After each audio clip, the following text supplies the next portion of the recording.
Graça e paz, meus irmãos. Bom dia a todos.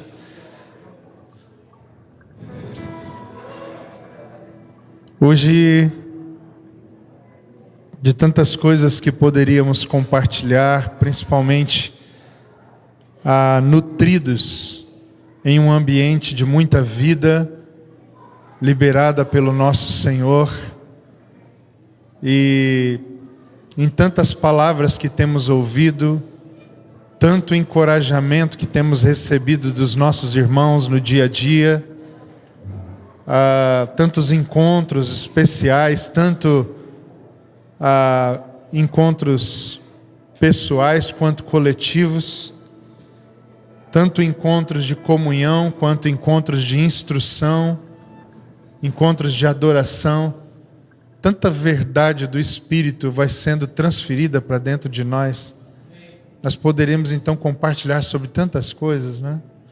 Mas desde ontem e hoje pela manhã, enquanto orava, pedindo que o Senhor confirmasse a palavra no meu interior, o Senhor me chamou a atenção para um assunto tão importante aqui nessa casa. Esse é um dos pilares principais da nossa forma de ser igreja. E quando eu digo forma, não estou aqui apenas destacando uma escolha de um método ou de uma visão ministerial em si. Estou mesmo falando de uma prática comum, porque para nós comum, porque ela é muito importante, mas também não descartando o fato de que essa mesma palavra, esse mesmo assunto, ele é importante para a Igreja de Cristo como um todo. Não é uma especialidade, uma exclusividade nossa, mas é um chamado a todo o povo de Deus. Mas graças a Deus que nós temos feito disso um pilar que se tornou uma prática. Então hoje eu quero falar mais uma vez, irmãos, aqui sobre discipulado. Essa palavra ela tem sido alvo da minha labuta, do meu trabalho no Senhor, nos últimos anos da minha vida. E não porque achei isso bonito, achei isso legal, mas porque entendi nas Escrituras que essa é a grande missão da igreja. Quando Jesus comissiona os seus discípulos,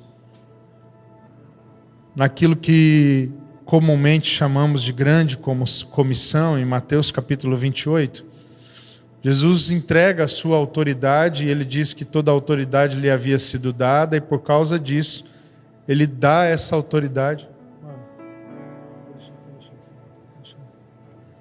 Ele entrega essa autoridade aos seus discípulos. E porque ele entrega essa autoridade aos seus discípulos, ele diz: agora vão. E Jesus então ali, ele delineia aquilo que tem a ver com esse chamado envio que ele faz não só aqueles homens que estavam ali naquela conversa, mas a toda a sua igreja em essência, e o que ela vai carregar por todos os séculos. Esse envio que está acontecendo em Mateus 28 não é o envio daqueles discípulos, é o envio da sua igreja de todos os tempos. O que fazemos baseado, Leandro, naquele envio, naquela autoridade que vai se confirmando de tempo em tempo, de geração em geração, na vida comunitária, de acordo com que a gente vai alcançando essa estatura em Cristo.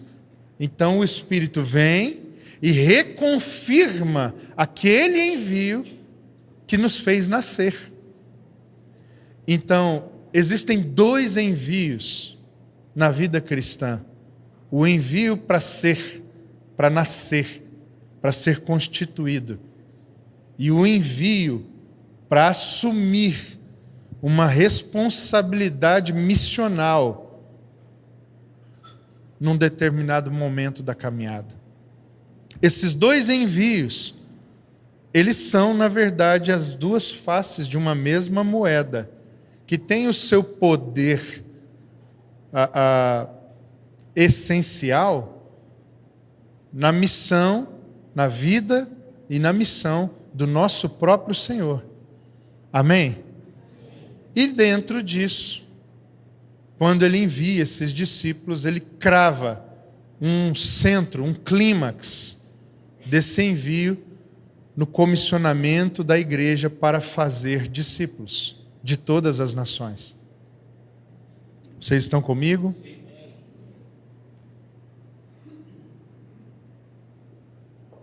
E aí tem algumas coisas, eu quero ser bem prático aqui, no sentido pedagógico, para a gente poder tentar deixar algumas coisas mais vivas dentro de nós. Provavelmente, muito daquilo que eu vou falar, vários irmãos poderiam aqui dar uma aula sobre isso, de tão experimentados que eles já estão nesse assunto. Mas eu quero reforçar para que isso ganhe mais notoriedade na nossa vida comum aqui como igreja. A primeira coisa eu gostaria que você lesse comigo em João, no capítulo 17. Um texto muito importante.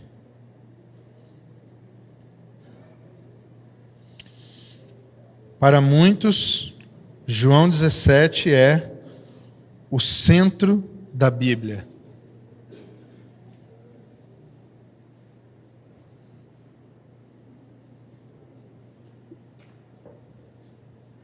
No versículo de número 12, Jesus faz uma afirmação que tem me chocado há alguns anos. Essa afirmação, acredito, não ter ainda alcançado todo o peso de revelação que ela possua. Mas nos primeiros vislumbres que comecei a ter, isso me deixou de queixo caído. Porque quando olho para o envio da igreja e percebo que esse envio, esse comissionamento, ele está centrado numa missão principal, que é fazer discípulos, eu começo a me interessar um pouco mais pela forma como o próprio Jesus fez seus discípulos. Se o comissionamento central da igreja de todos os tempos tem uma atividade principal, fazer discípulos, buscar entender, compreender, absorver a essência e discernir a forma pela qual Jesus fez os seus discípulos, começa a se tornar uma tarefa um pouco mais importante para nós do que ela já era. E quando eu encontrei esse texto, ele fala justamente sobre isso. E olha o que diz aqui no verso 12. Vou ler o verso 11 e 12. Jesus está conversando com quem? Com o Pai. E ele está tendo uma conversa com o Pai, aqui agora, sobre os seus discípulos. Uma conversa com o Pai sobre os seus discípulos. E ele diz assim: já não estou no mundo, mas eles continuam no mundo, ao passo que eu vou para junto de ti. Como eu queria estar tendo essa parte da conversa com o Pai agora, falando sobre discipulado.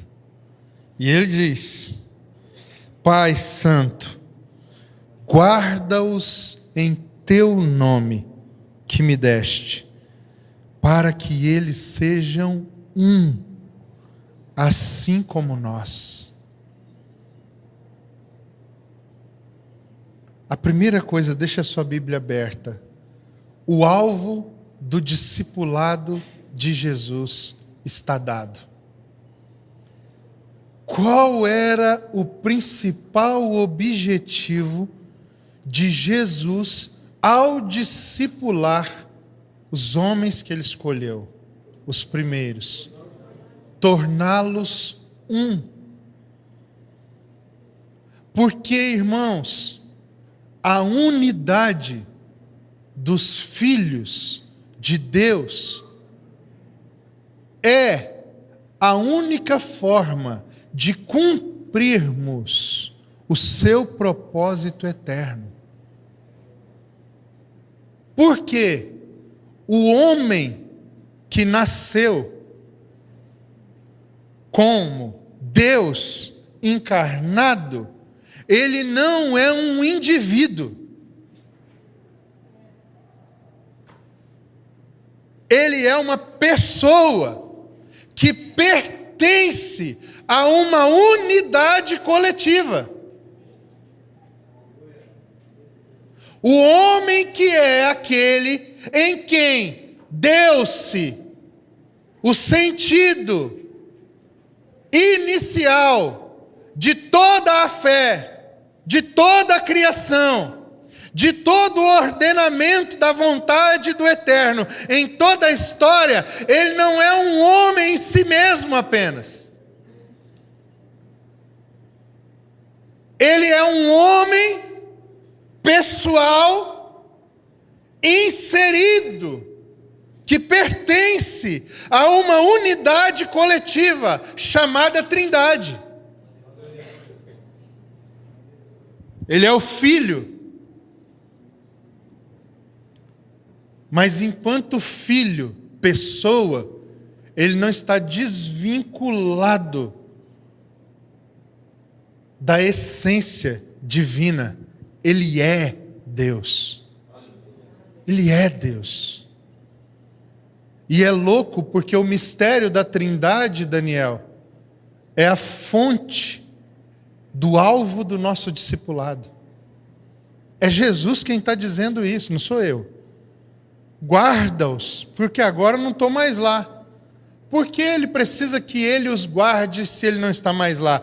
Porque enquanto ele está, o elo que garante que a unidade seja mantida não são eles, é ele. Mas se agora o elo está longe, está distante, está fora disso, ele precisa que haja uma ação da Trindade em guardar esses discípulos para que eles sejam um. Romanos capítulo 8, nós temos uma pista gigante, talvez uma das maiores pistas, sobre o propósito eterno de Deus. E lá, o texto diz, o texto é um texto fantástico, nós podemos meditar nesse texto a partir do verso 23, 24, e o texto vai dizer o seguinte, que o que Deus está procurando nos homens é uma família de filhos semelhantes a Jesus. É isso que Deus está fazendo. Alguns até chamam isso de propósito eterno. Eu discordo. Esse não é o propósito eterno, mas alguns, isso é tão importante dentro do propósito eterno, que alguns irmãos consideram que este é o propósito eterno. Sermos uma família de filhos semelhantes ao seu filho Jesus.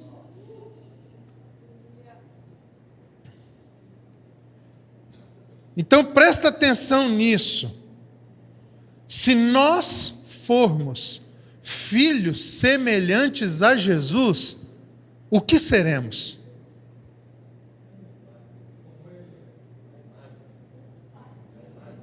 A sua imagem. E o que isso significa? Que nós seremos uma unidade. Não tem como você se tornar como Cristo e continuar sendo um indivíduo. Quando você encontra-se com Cristo, o maior trabalho da Trindade começa. Inserir você na mesma dinâmica que há entre ela. A comunhão eterna entre o Pai, o Filho e o Espírito Santo se abriu agora por meio de uma cruz para nós. Só que só dá para alcançar isso se nós andarmos pelo discipulado, numa convocação, num convite, em que a cada processo estabelecido em nosso interior, ele nos diminui em individualidade e nos aumenta em coletividade, em unidade.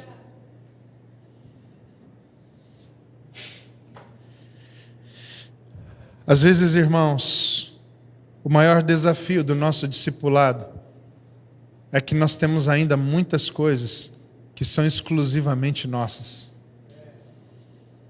E quando o discipulado começa a tocar nas coisas que dizem respeito a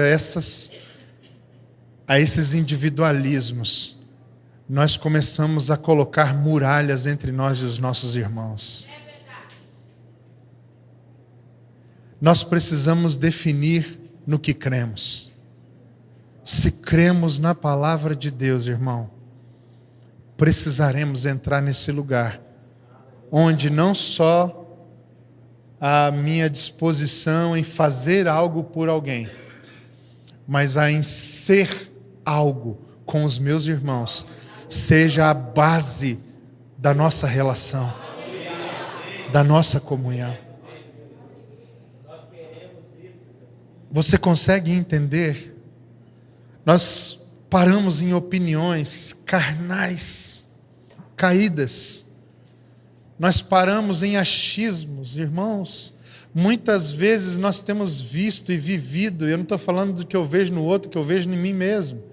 Muitas vezes nós nos tornamos aquilo que nós reprovamos durante uma vida inteira, porque nós não nos sujeitamos a receber de Deus através da comunhão com os nossos irmãos. Nós nos fechamos, enclausuramos.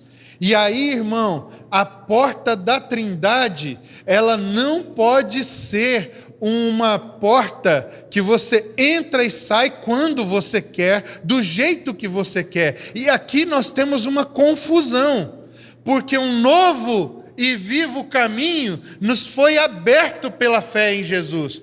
Quando você está indo na direção do trono de Deus, existe uma senha, é Jesus, ok? Só que essa senha tem leitura ótica espiritual, leitor de DNA, irmão. Não adianta chegar lá na porta e falar, Jesus! O raio-x de Deus olha e fala, está diferente, hein? Eu conheço Jesus. Eu e ele somos um. Você não é discernido pelo que você apresenta na Trindade. Na Trindade você é discernido por aquilo que você é. E não adianta negar. E não adianta fingir. E não adianta se projetar diante da Trindade. Quando você chega na porta, porque às vezes nós oramos, buscamos a Deus, e parece que nós ficamos mais vazios do que nós estávamos antes, porque lá a gente vê ansiedade, a gente sente muitas angústias, a gente se preocupa. Às vezes a gente vai fazer um tempo devocional, era melhor que nem tivesse sido feito. Se é que eu posso dizer um absurdo desse. Por quê? Porque você está indo falando a senha, mas a senha não está realmente sendo escrita no seu coração. Deus tem um raio-x, um detector de metais avançado. Não adianta você dizer, eu vim aqui em nome de Jesus. Senhor, abre a porta para mim, porque eu fui comprado pelo sangue de Jesus. Não é suficiente. Isso precisa ser uma verdade dentro de você. É um novo e vivo caminho. Não é um botão que você aperta, Fabinho, e você passa daqui para lá e está diante da face de Deus. É um caminho. E tem dia nesse caminho, irmão, deixa eu te falar uma coisa. Eu não sei quantos de vocês, mas tem uma lição que às vezes eu acho que ela é ruim, às vezes eu acho que ela foi boa para mim. Na casa dos meus pais, você não podia entrar no quarto deles. Existia uma lei, era meio proibido. Quando entrava no quarto deles, era uma coisa meio... Senta, parece que você estava entrando numa câmara secreta. Tinha que... E se for fazer alguma coisa, faz rápido e sai. Hã? Não precisava ser clandestino, vai. Mas não que eu não tenha entrado clandestinamente algumas vezes. Mas existia meio que uma imposição, um pudor sobre entrar no quarto dos meus pais. A gente vai crescendo e você vai entendendo e vai tendo uma certa liberdade cada vez maior dentro disso. Mas até hoje existe um certo respeito, né? Em relação a isso muito grande. Isso tem pontos positivos e pontos negativos na nossa forma de criação. Mas o fato de o meu pai, vez ou outra, dizer: Luizinho, vem aqui, e eu chegar lá e entrar no quarto, não torna isso da mesma forma amanhã de manhã, irmão. E a gente confunde isso ao entrar no acesso que nos foi dado pelo Pai. O acesso está aberto. A expressão da reforma é livre acesso. É livre, mas existem critérios. Cuidado, você não pode entrar de qualquer jeito, irmão.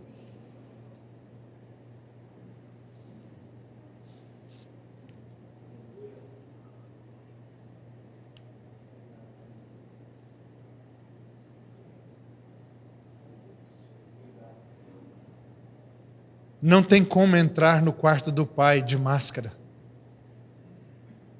com hipocrisia, como uma lepra no seu coração. Não tem como entrar no quarto do Pai, exigindo dele suprimento para o seu egoísmo, para a sua individualidade. Sabe esse quarto que eu falei? Era um quarto cheio de misticismo nele. Às vezes era entrar para deitar, pular na cama do pai e deitar um pouquinho. Mas às vezes nesse mesmo quarto: Luizinho, entra aqui.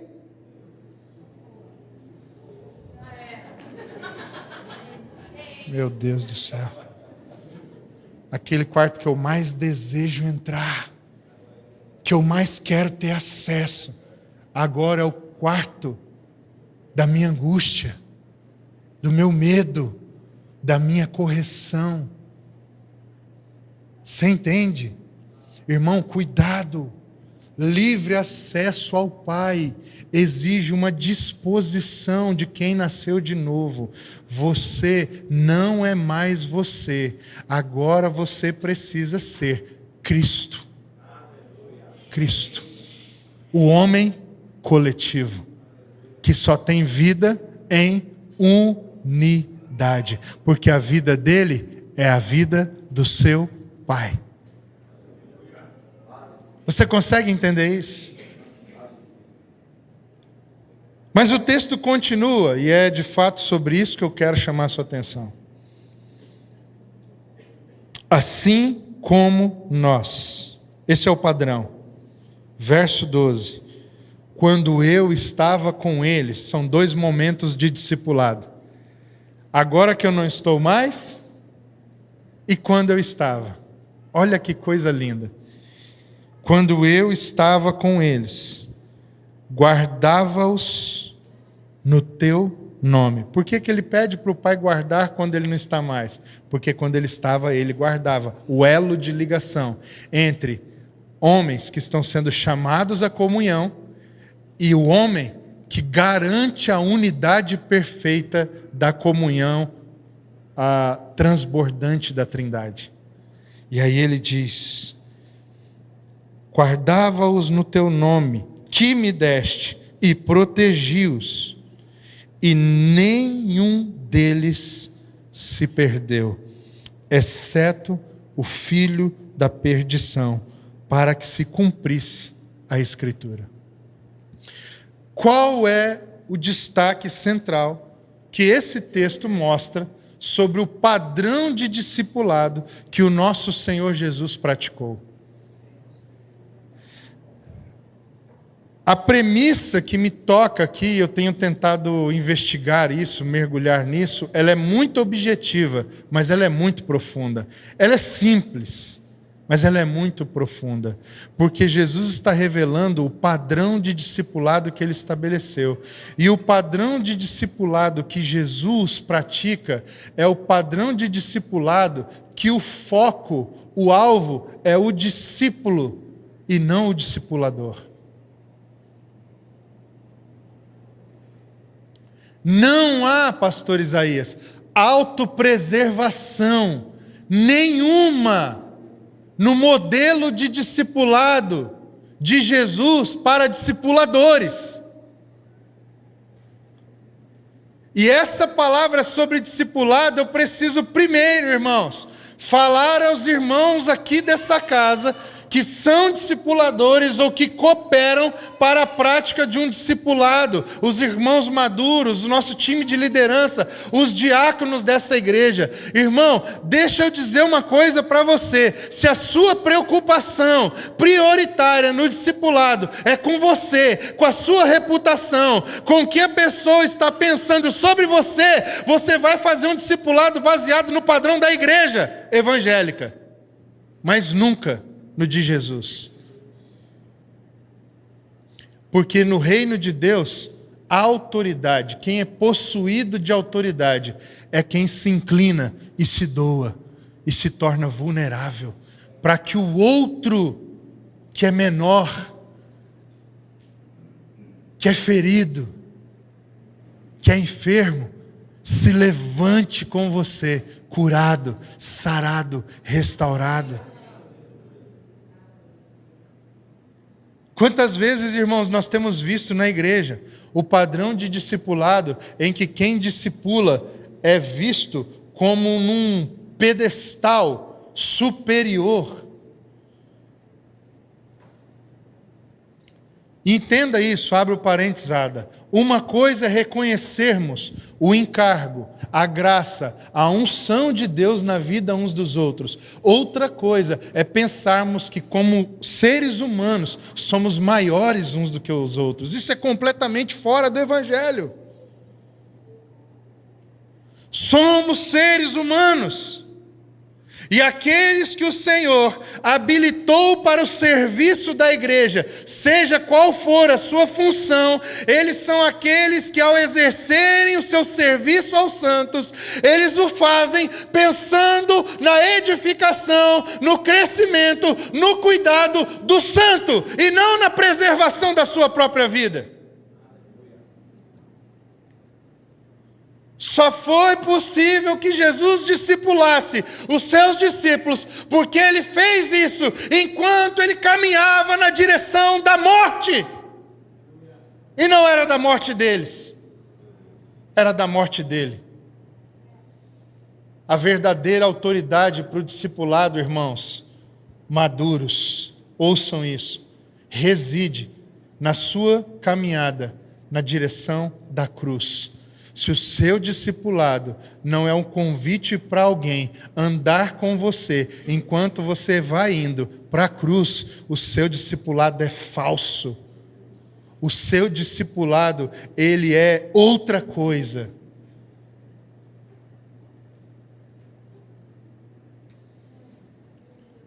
Só dá para discipular, gente, quando você está indo para a cruz. Não tem outro jeito de discipular. Você entende isso? Uma segunda coisa. Não menos importante do que essa. É que no padrão de discipulado de Jesus, ele não faz discípulos para que os seus discípulos fiquem reféns dele. A frase que mais me confrontou quando eu ouvi isso aqui, Ada, foi quando eu estava ouvindo esse texto, lendo esse texto, meditando nesse texto, eu ouvi a seguinte equação dentro de mim. Não foi Deus que falou, não, foi eu mesmo. A seguinte equação eu mesmo disse dentro de mim enquanto eu estava entendendo isso aqui. Existe uma grande diferença entre fazer discípulos para não perdê-los ou fazer discípulos para eles não se perderem. E não sei você, mas quando eu olho para a prática mais comum que existe na igreja, eu vejo a igreja fazendo um discipulado para não perder os discípulos, para tê-los. É um discipulado de apropriação, de domínio. É um discipulado de controle, de posse. E olha, eu vou dizer uma coisa para você, viu, meu irmão?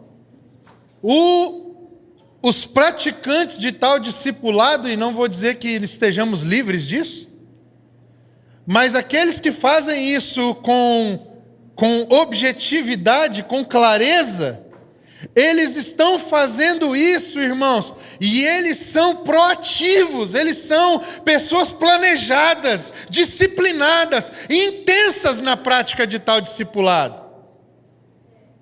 Eles só não ganham de uma pessoa: Jesus. Aí sobra-nos uma outra parte da equação, que é: se queremos fazer discípulos de outra forma, qual é a outra forma que o texto apresenta? Para que eles não se percam, será que nós estamos dispostos a ser tanto ou mais zelosos, disciplinados, intencionais, proativos, dedicados no discipulado, do que essas pessoas que estão fazendo discípulos como posse delas? Sabe por quê? No discipulado de Jesus, você faz para perder. No discipulado da igreja, que pensa assim, você faz para ganhar. Então, será que quando a gente tinha interesses, a gente não era mais efetivo? Porque a gente continuava sendo egoísta, individualista, e o resultado daquele discipulado não era o discípulo, era a gente se beneficiar daquilo que estava acontecendo neles. Irmãos, eu poderia dizer, mas não vou dizer. Vou pedir para você me ajudar, sem dizer. Olhe para a sua vida e veja quando você era cobrado o dia inteiro, toda semana, relatório, encontro, célula, sei lá o quê. Olha como era a sua dedicação. E olhe para você agora. O que foi? O fruto para o reino de Deus não te motiva tanto quanto os interesses em resultados pessoais?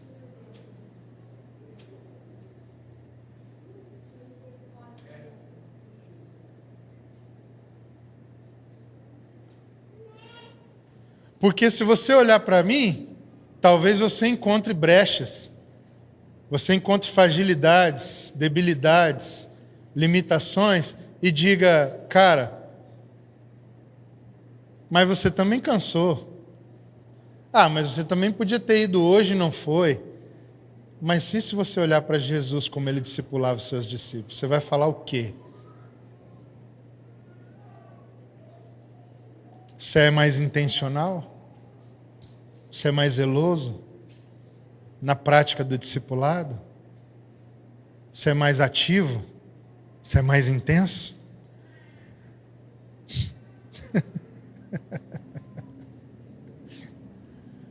Irmão, Jesus era tão intenso no discipulado que tem textos que mostram os discípulos dormindo sentados, dormindo em pé. E não é igual a gente aqui numa reunião dessa não, que aqui é normal, eu entendo.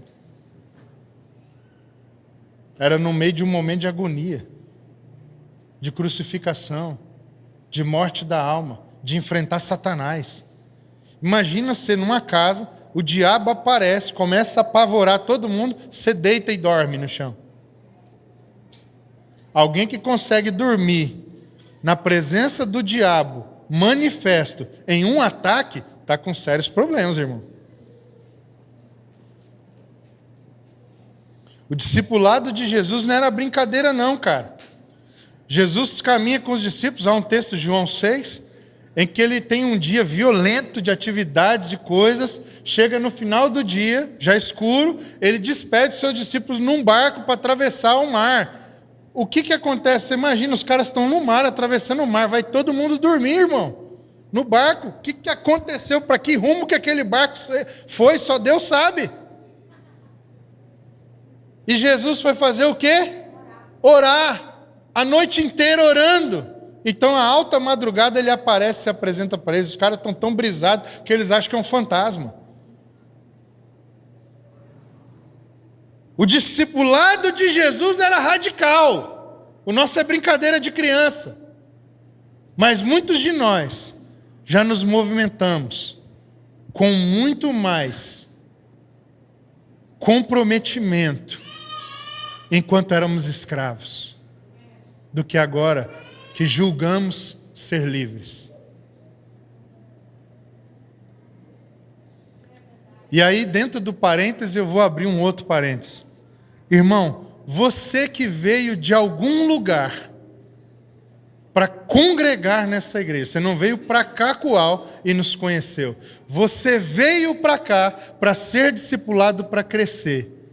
A pergunta é, passe um balanço na sua vida e vê se realmente está justificando no que cabe a você ter saído da sua cidade e vindo para cá. Vê se é para isso mesmo que você vive aqui. Ou se é para outras coisinhas pessoais, individuais, egoístas.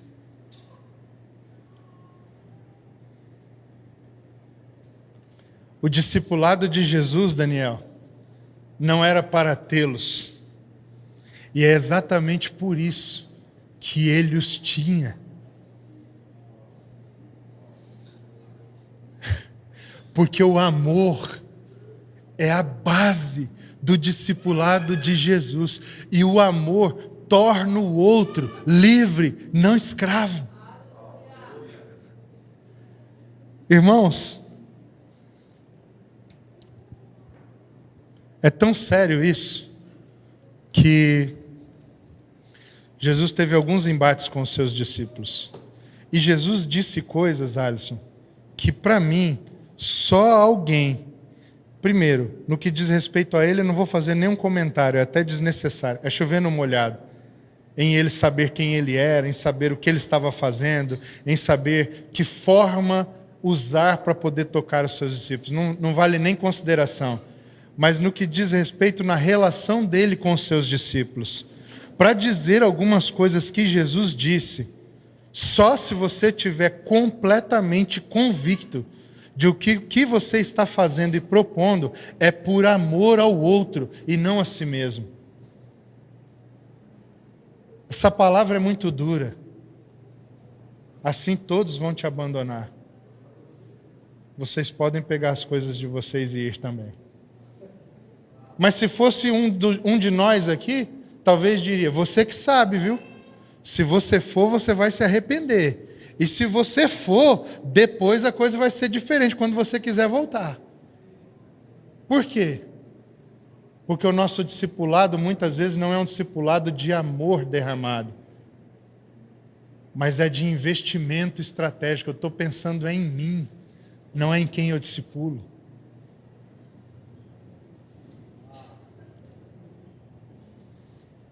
Um dia, cuidado, não confunda as coisas que eu estou dizendo. Um dia chegaram para Jesus e começaram a ofender o Espírito Santo. Ei! Se você quiser me ofender, tudo bem, mas no Espírito Santo não toca não.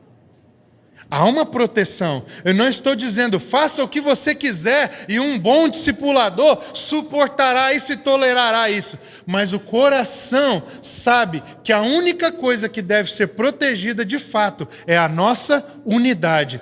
Todas as outras coisas nós estamos dispostos a sacrificar, a perder, para que Cristo seja formado nos nossos irmãos. Em que tipo de discipulado isso acontece? Em um discipulado em que o alvo é formar discípulos que não se percam, não que não os perdemos. Amém? Você consegue entender isso? Como nós vamos garantir que nós vamos enviar o Fabinho e a Karine para a África? Aleluia! Sem dinheiro, tá? Amém! Sem dinheiro. Não fica tão feliz assim. Vamos enviar o Fabinho e a Karine para a África. O que vai garantir que ao chegar lá, eles não queiram ter a primazia entre os irmãos, como fez Diótrefes? É que agora eles estejam sendo ensinados, servidos, discipulados por irmãos que estão vivendo uma vida de crucificação, com o único propósito de fazer Cristo ser levantado entre nós. Ainda assim, isso depende de que eles mantenham o coração deles no lugar correto, mas no que diz respeito ao que eles receberam, eles são indesculpáveis. Entende, irmãos? O padrão de discipulado de Jesus não é para ter discípulos, é para que os discípulos não se perdessem. E aí Jesus ainda diz, só teve um que se perdeu. O filho da perdição, foi para isso que ele foi levantado.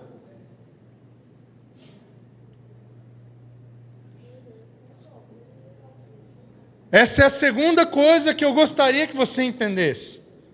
E aí, eu queria olhar agora para esse padrão de discipulado propositivamente, seguindo. É óbvio que nós teríamos muitas coisas para compartilhar aqui, mas nós olhamos um pouquinho para Jesus no campo de futebol, o campo que Jesus armou para o discipulado acontecer. Ele tem essas linhas que nos indicam onde o campo está. Que discipulado fomos chamados a viver? A praticar. Um discipulado que prepara os discípulos para não se perderem e não para que nós não os perdamos.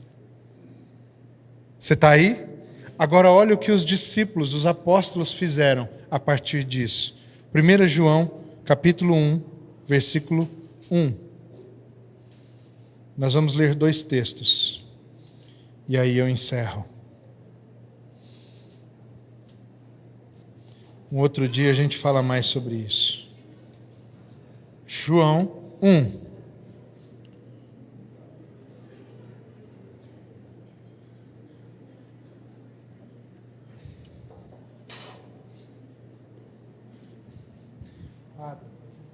Esse ruído aqui é absurdo.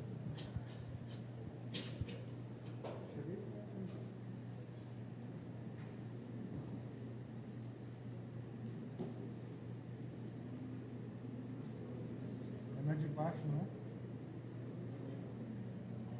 É na de baixo. Tá ouvindo, não? Tipo eletricidade? Aqui. É, aqui. Não estava assim, não. Começou uns 5 minutos para frente. Olha o que diz aqui em 1 João, meus queridos. Capítulo 1, versículo 1. O que era desde o princípio, o que temos ouvido, o que temos visto com os nossos próprios olhos, o que contemplamos, e as nossas mãos, parênteses, a Bíblia também, e a vida se manifestou, e nós a temos visto, e dela damos testemunho, e vô-la anunciamos, a vida eterna, a qual estava com o Pai, e nos foi manifestada. Qual é a vida, Karine, que vai para a África, que os apóstolos usavam para fazer o seu discipulado? Baseado em qual vida eles discipulavam? Na vida de Jesus. E a vida de Jesus era qual vida? Do Pai.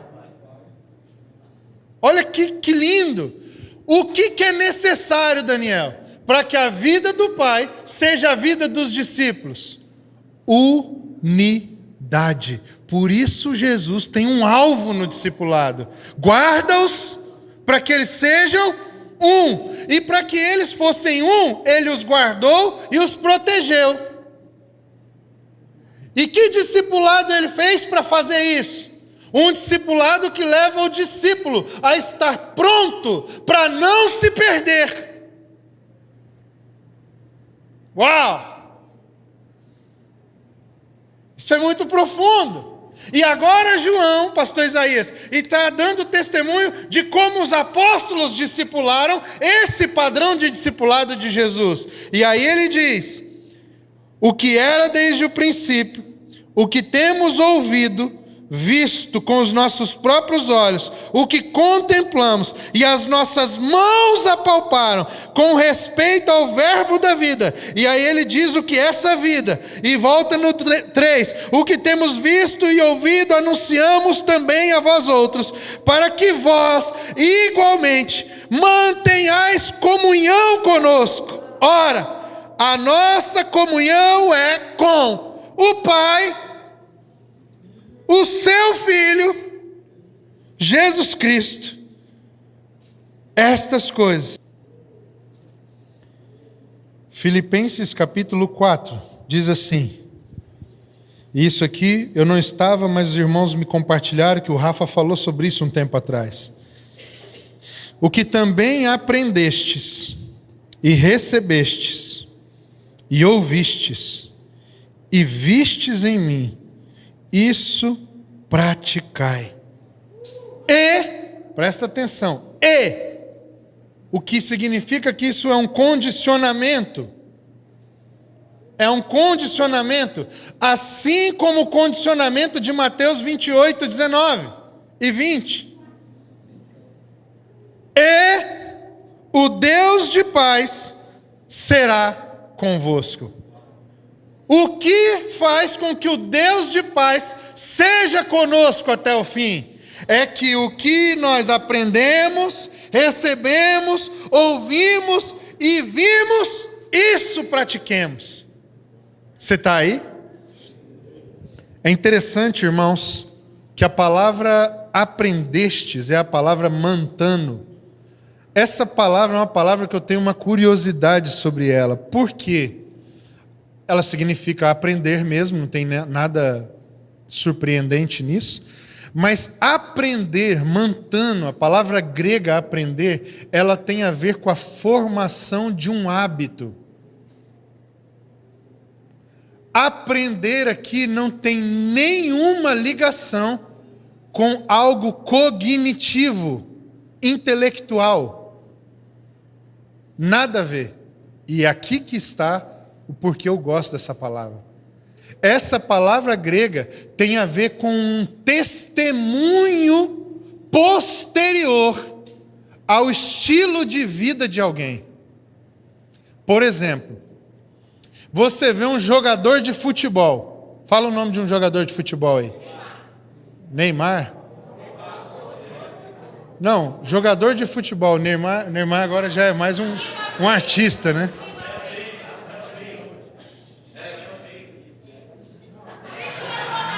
Ninguém nem sabe quem que é esse jogador.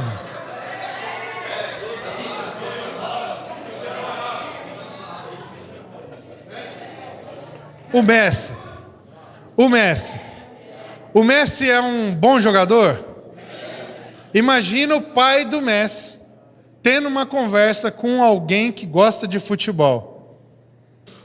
E aí, o cara lá, o Gaudério lá, pergunta assim para o pai do Messi: Hein, rapaz, como foi quando você começou a olhar o Messi assim, percebeu que possivelmente ele tinha um talento para futebol? Aí o cara responde: quando ele era criança, eu fui em alguns jogos na escola, fui no campinho de futebol, vi que ele tinha ele era diferenciado, ele tinha alguma coisa diferente dos outros meninos, uma habilidade, um jeito, uma coordenação motora, sei lá o quê.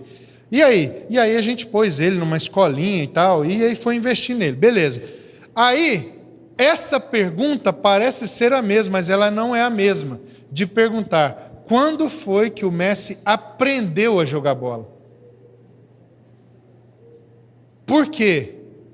Quando você fala sobre aprender, usando a palavra mantano, é nesse sentido que eu estou contando aqui para vocês agora. Em que sentido? É alguém que vê uma pessoa lá na frente e conta como foi que ela se tornou isso que agora a gente vê. Vocês estão aí? Aprender aqui tem a ver com consolidar um hábito. Vocês estão comigo, irmãos? Consolidar um hábito. Nós estamos agora aqui, por exemplo, numa série de ensinos às quartas-feiras chamada Identidade. Tameon. O que nós somos? Talvez você venha na aula dessa semana e a gente está falando sobre adoração 24/7. Não é isso? E talvez você vai vir para... A primeira aula foi semana passada, a segunda aula vai ser essa semana sobre esse tema, sobre esse pilar do Tameon. E aí você sai da aula e está conversando com um irmão ali, foi no espetinho do Ronaldo. Chegou lá no espetinho do Ronaldo, pediu aquela coxa de frango desse tamanho, aquele molinho, coisa linda, está conversando e falou: cara, o que nós aprendemos hoje foi muito bom. Não é isso que Paulo está falando aqui. Paulo diria outra palavra para falar de termos recebido uma instrução.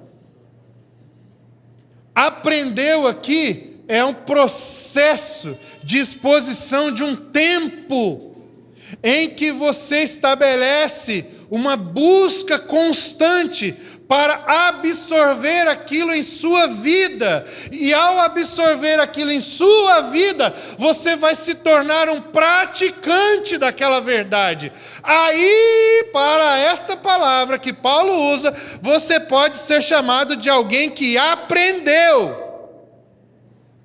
O Messi aprendeu a jogar bola.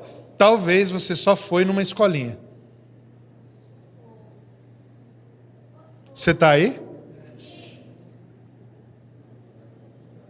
Quem vive a adoração 24/7 aprendeu. Talvez você só está vindo nas aulinhas. Tem gente aqui que já aprendeu o que é ser Tameon. Mas muitos estão só na escolinha. Existe uma diferença muito grande entre receber informações e fazer sentido na sua mente com a sua disposição de botar isso em prática. Você está aí? Aprendestes. Segunda palavra, recebestes. Recebestes também. Por quê? Vem cá, Fabinho. Imagina que eu estou discipulando o Fabinho. Aí o Fabinho... Não, aqui. Vem cá, aqui. Aí o Fabinho aprendeu. Aí eu falo, o que recebestes. Receber. Tem alguma coisa que quem recebeu faz para receber? Não. Não dá a impressão que ele está falando, algo que eu dei a vocês, desculpa. Algo que eu dei para vocês? Não dá essa impressão quando você lê o texto? Não tem nada a ver com essa palavra que ele usou. O que essa palavra usou é o que ele diz que aconteceu com eles depois que ele ensinou e pregou para eles o que eles fizeram com a palavra que eles receberam. Vai lá e deixa isso aqui com a Karine agora. Recebestes é isso aqui, ó.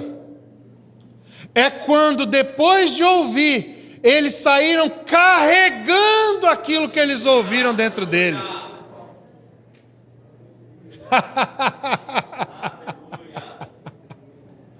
Isso muda tudo no discipulado, irmão.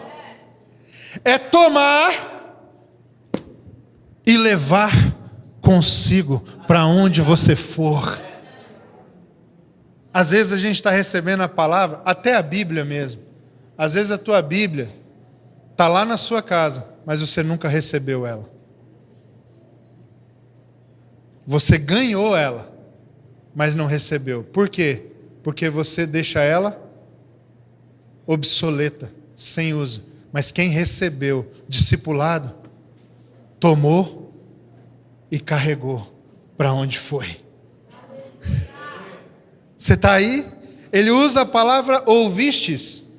E ouvistes tem justamente a compreensão de um ensino compartilhado. Contudo, com uma diferença, que para nós faz muita diferença, para eles não fazia nada de diferença, mas para nós faz. Por quê?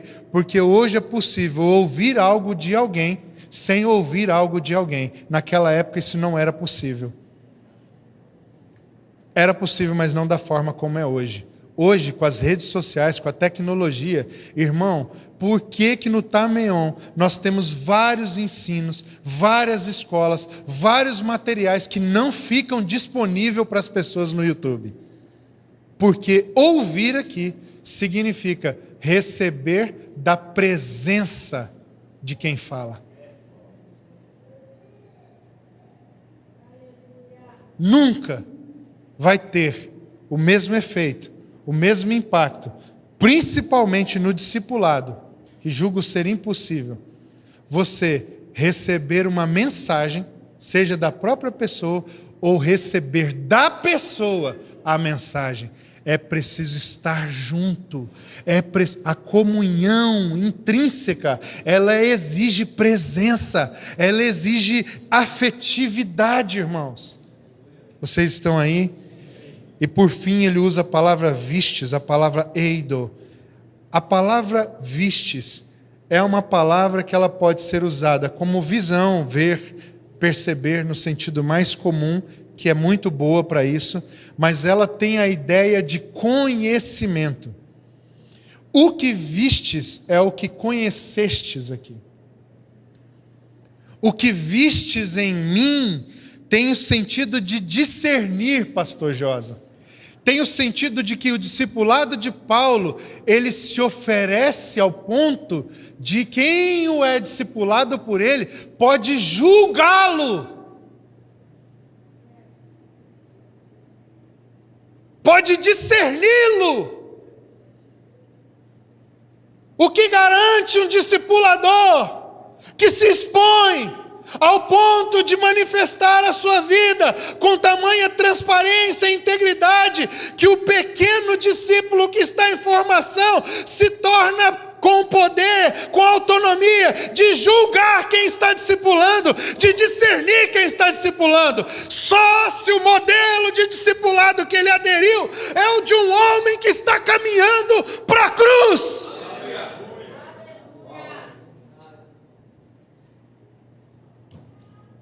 Nós temos muito discipulado sem cruz.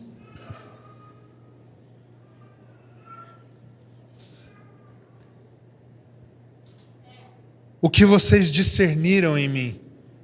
Então, eu quero inverter essa ordem aqui intencionalmente, Alisson. O discipulado de Paulo começa pelo que vocês vistes. É o que vocês vistes que abre espaço para aprendestes, recebestes e ouvistes. Por que viste está no final? Paulo usa essa técnica de escrita com muita habilidade. Ele é conclusivo com a palavra vistes.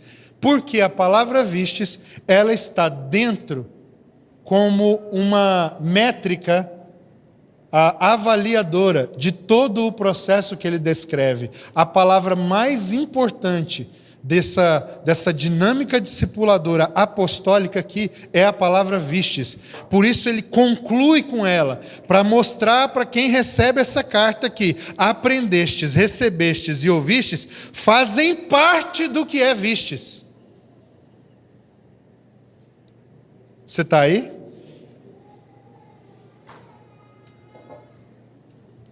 E para encerrar, abra sua Bíblia agora em 2 Timóteo, capítulo 1. E eu encerro aqui.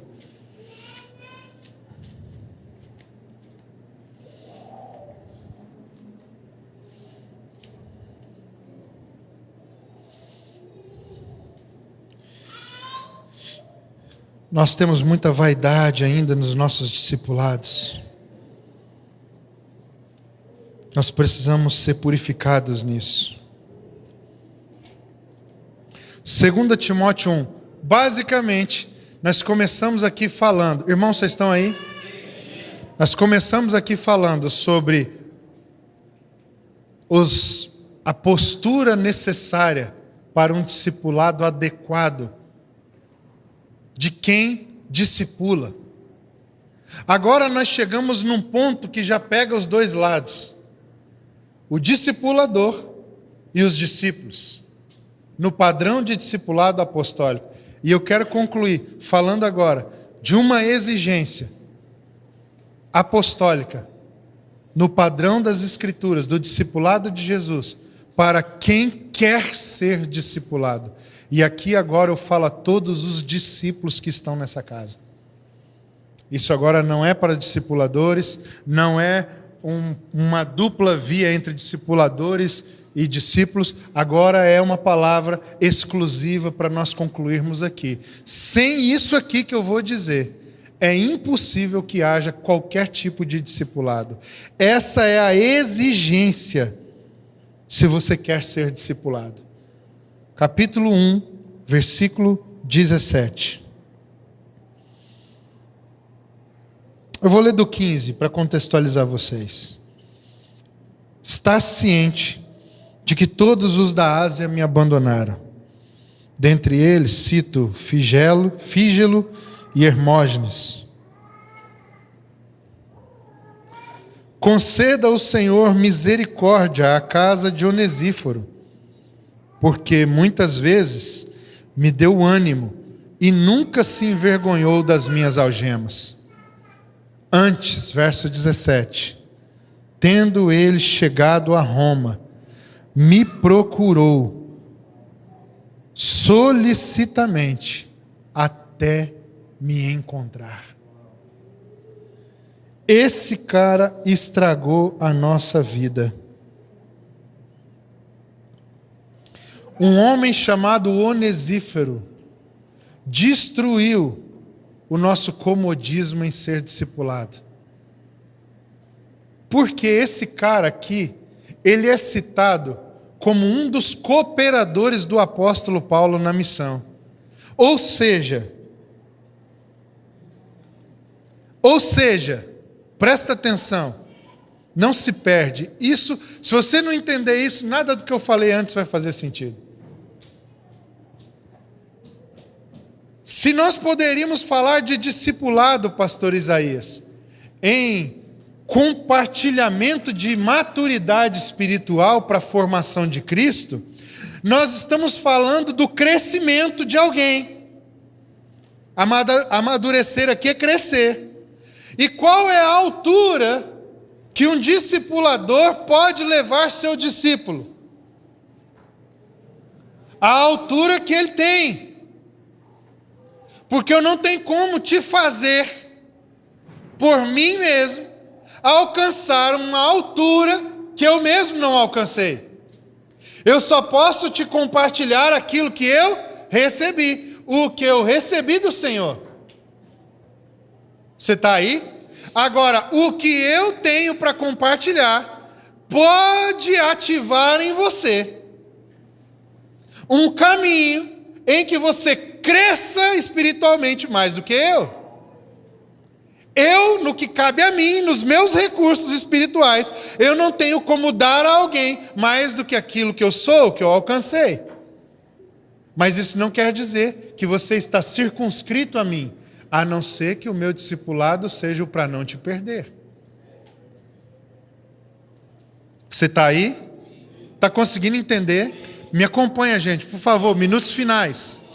Vamos lá. Então, se eu vou discipular alguém, o objetivo em Cristo é que essa pessoa cresça em estatura espiritual, que quer dizer maturidade, amadurecimento. Os homens que Paulo discipulou e que tiveram a postura que nós vamos ler aqui, que nós lemos aqui, eles foram homens que quem se dispôs chegou à estatura de Paulo, irmão. É que a Bíblia acabou antes. É sério, se a Bíblia tivesse continuado, você ia ouvir as cartas do apóstolo Timóteo. Você ia ver os milagres feitos por Onesíforo, onde ele passou. As igrejas edificadas em outros lugares, irmão. Quando Paulo olha para esses irmãos, e eu sei que alguns de vocês estão conscientes, outros não, ele usa a palavra cooperadores. Ele está dizendo assim, olha, um dia você foi discípulo. Discípulo você se tornou um ministro, um obreiro. Uma das funções você se tornou cooperador. cooperador. Paulo está dizendo: eu não estou olhando mais para você ou precisando me inclinar, ou olhando para você inclinado. Agora eu olho para você, olho nos olhos.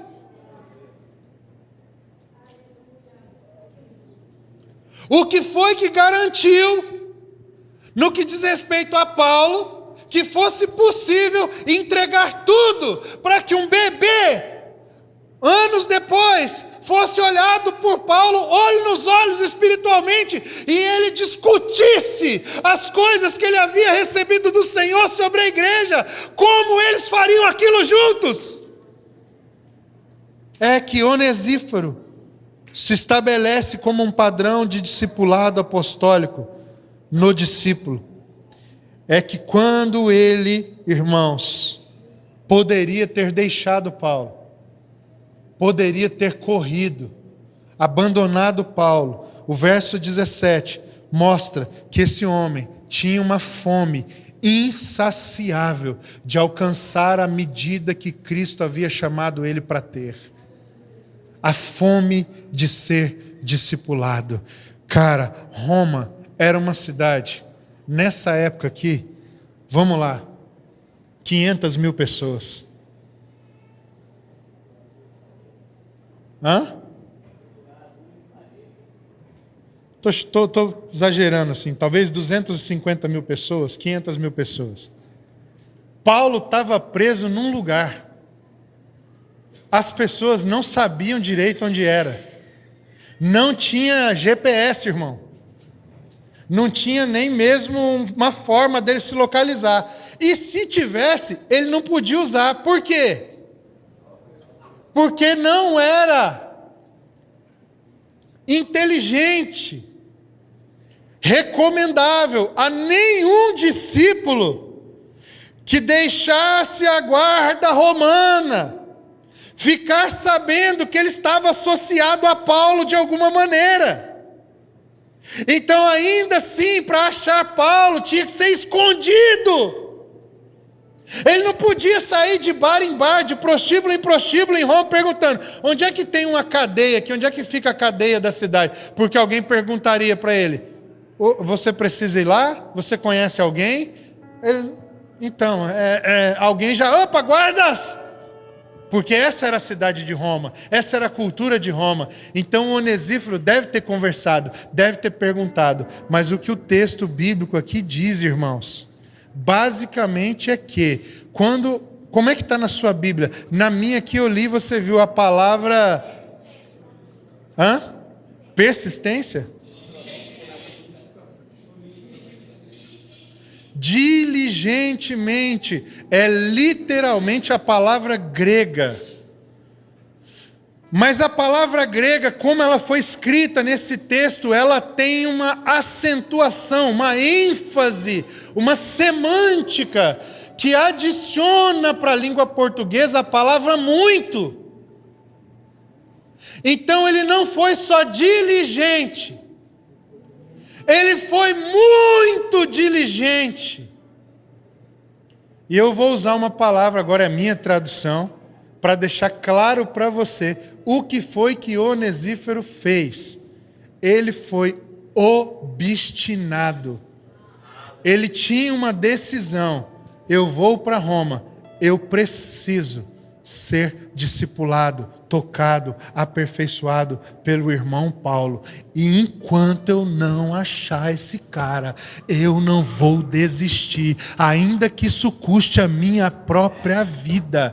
Porque faz sentido o raciocínio como Paulo começa? Ele não temeu as cadeias. Ele correu risco de vida. O que significa? Talvez ele começou andando pela cidade. Será que tem alguma prisão por aqui? Parece que não. Deixa eu dar uma olhada. Não. Encontrou uma senhorinha na rua. Hein? Ouvi falar que tem uma prisão aqui em Roma. Isso é verdade? Ele foi tentando especular. Provavelmente isso não foi trazendo as respostas. Pode ser que... Aí imagino eu, viu, irmãos? Não é o texto que diz isso. Eu que digo isso. Pode ser que ele chegou na linha tênue de ter que parar um dia numa praça e falar: desisto, eu não vou achar. Alguém sabe onde Paulo está preso? Os guardas da cidade, a cidade se move. Chegam os guardas. Quem é você? Onesíforo. E o que você quer com Paulo? Eu quero encontrá-lo. Eu preciso estar com ele. Eu preciso ouvir algumas palavras que Paulo tem a dizer. Não, você é da seita dos cristãos. Você vai causar um alvoroço. Pode ser. Se vocês me levarem até Paulo, eu posso correr o risco de ser preso e ficar condenado com ele. Mas eu alcançarei a resposta dos meus anseios, da minha fome. Eu quero ser como Cristo é. E se Paulo é a ferramenta de Deus para me fazer ser como o Senhor, eu não vou abrir mão. Porque você entende, Isaías? Como eu estou construindo, é lógico que isso é um exagero para vocês visualizarem. Que possivelmente ele foi procurando, mas ele não foi obtendo resposta. Então Paulo fala, cara, esse cara correu um risco muito sério. E ele não temeu. Porque quando ele chegou em Roma, ele me procurou obstinadamente. Ou seja, ele podia ter sido preso. Ele podia ter recebido a sua vida, a paga que eu estou recebendo. Mas mesmo assim, a sua fome por Cristo, a sua fome em se parecer com o Senhor, a sua fome de alcançar a vida de Deus, que eu poderia compartilhar, fez ele ignorar todos os problemas, todos os desafios, todas as circunstâncias e correr um risco. Eu não sei se você está entendendo isso. Mas se você não tiver fome de verdade de ser discipulado, irmão, acostume-se com a mediocridade. Acostume com o seu nível raso. Acostume-se com a superficialidade. Acostume-se com as suas justificativas, com os seus porquês, com as suas feridas, com as suas mazelas, com os seus traumas. Agarre-se a eles, pois eles nunca te soltarão. Porque para ser como Cristo, só tem um jeito: discipulado. Sem discipulado, nós não alcançaremos a imagem do nosso Senhor. Porque esse é o método de Deus. Esse é o método de Jesus. Esse é o método da igreja das Escrituras. O que vimos, o que ouvimos, que as nossas mãos apalparam, contemplamos a respeito do verbo da vida. Isso mesmo vos transmitimos, vos damos. É preciso que alguém tenha visto, comido, recebido, para nos entesourar com estas coisas, porque a vida não é informação, é vida. E se você quer ter essa vida crescendo dentro de você, você precisa ter fome para ser discipulado. Até que horas você está disposto a ir? Que horas você está disposto a acordar? Quais compromissos você está disposto a rever para realmente acessar o coração de homens e mulheres que, com o encargo do Senhor, podem tocar a sua vida e levar você a uma estatura maior em Cristo? Você precisa dar uma resposta. Você precisa dar uma resposta ao Senhor. Porque senão, nós vamos dizer que aprendemos porque fomos na escola. Mas alguém vai olhar para nós e vai falar, cara, não deve ter sido na mesma escola do Messi.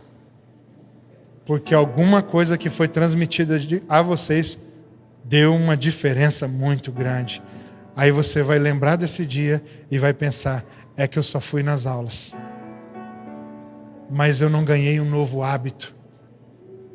Eu não carreguei o que eu tomei para mim. Eu não ouvi na presença. Eu ouvi só no YouTube, só à distância, só nas aulas. Mas eu não vi essa vida cair em cima da mesa e comi ela. Eu não vi para discernir na vida de quem me ensinou. Eu estava muito ocupado, eu estava longe e achei que lendo alguns livros, ouvindo algumas pregações, eu me discipularia por mim mesmo. O problema é que se você não abrir seus olhos e o seu coração agora, lá na frente, talvez você tenha que se conformar em ter sido um discípulo de Jesus, raquítico, medíocre, infrutífero e que não carregava a autoridade do Senhor. Eu quero que você fique de pé, se você puder, em nome de Jesus. Eu quero orar com você. Isso é um padrão de discipulado que nós cremos, irmãos.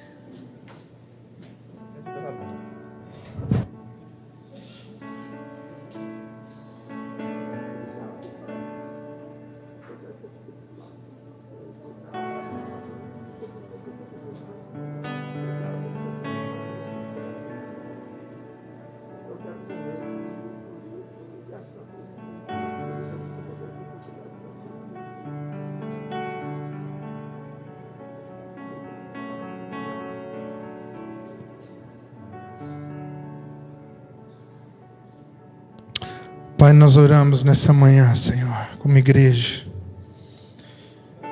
Estabelece sobre nós, sobre a nossa casa, o novo padrão de discipulado, onde homens que têm o que dar carregarão o coração de Jesus para formar irmãos e irmãs que podem ser cooperadores e que não foram feitos para serem presos, controlados, mas para não se perderem diante dos desafios do mundo e da missão que o Senhor tem nos chamado. Dá-nos um discipulado de vida compartilhada e não apenas de informações transmitidas. Levanta entre nós gente que pode ser imitada, gente que pode ser copiada, gente que é referência genuína de Cristo, gente que tem o coração de Jesus pelo outro, gente que vive para a glória de Deus e que está numa jornada de crucificação. A via cruz é onde eles andam, é o seu habitat normal. Não é para eles um lugar que os afugenta, é para eles uma escolha, um alvo. Eles estão indo, seguindo o Cordeiro. Agora, Senhor, com todas as minhas forças eu te peço, derrama sobre esta casa, sobre o coração de todos os discípulos verdadeiros, os verdadeiros que estão aqui, a fome insaciável, essa diligência obstinada de perseguirem verdadeiros discipuladores para receberem a vida do Senhor, para que eles alcancem a estatura de Cristo Jesus. Tira, Senhor, todo o empecilho. Isso cabe ao Senhor. Mas batiza-nos de arrependimento, para que a gente jogue fora todas as justificativas. E isso cabe a nós, não ao Senhor. Mais uma vez, Senhor, mais uma vez eu te peço, mais uma vez eu te peço, trabalha, Senhor, na gente. Dá-nos esse coração, essa fome, essa diligência, esse zelo. Nós te pedimos, Senhor, em nome de Jesus, faz com que nessa casa, discipulado seja uma marca poderosa de amor, vida e autoridade.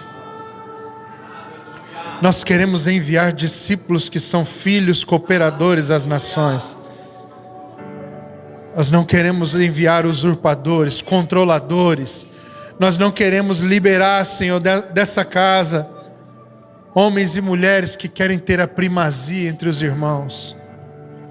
Nós queremos abençoar, Senhor, liberar filhos quebrados, humildes, que foram forjados no fogo do Espírito, nas palavras de Jesus, com o coração de Jesus, com a comunhão da Trindade.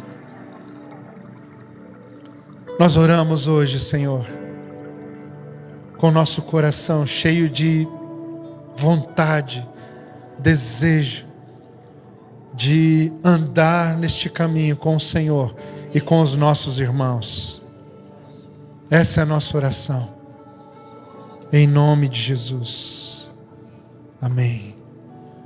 Aleluia.